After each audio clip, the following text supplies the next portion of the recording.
Еден од основните предуслови за монетарното осамостојување на Република Македонија представуваше обезбедувањето на соодветно ниво на девизни резерви, исто така и формирање девизен пазар.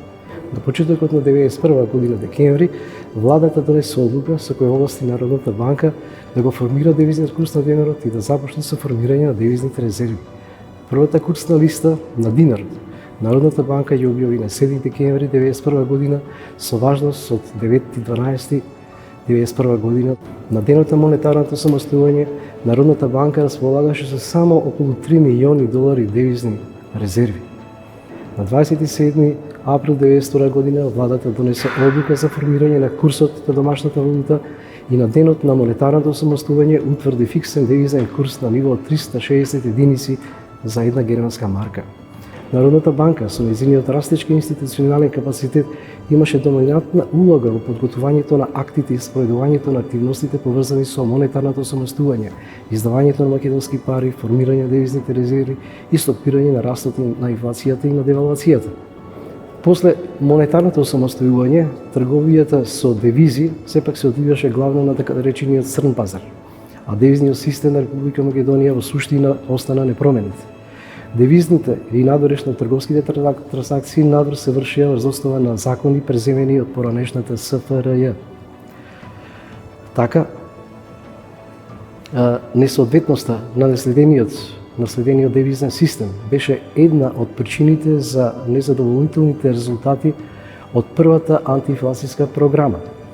Процесот на воспоставување на девизен систем нов почна на 10 мај 1993 година со донесувањето на Законот за девизно работење. Организацијата и уредувањето на начинот на работата на девизниот пазар и на девизниот систем беа ставени во надлежност на Народната банка. Истовремено, Народната банка донесе повеќе одлуки и упатства со кои беше за прв пат институционализиран и на 18 мај 1993 година започна да работи девизниот пазар. За да овозможи минимална ликвидност на Република Македонија во плаќањата кон странство и уравнетежување на понудата и поверувачката на девизниот пазар, во овој период Народната банка воведе лимици на максималната и минималната девизна ликвидност за секоја овластена банка одделно. На самиот почеток на институционализирањето на менувачкото работење беа основани стотици менувачници со голем број менувачки места. Заради напредување на девизниот систем, истиот беше реформиран во 2001 година со донесување на нов закон за девизно работење, со кој целосно беа либерализирани тековните, а делумно и капиталните трансакции со странство.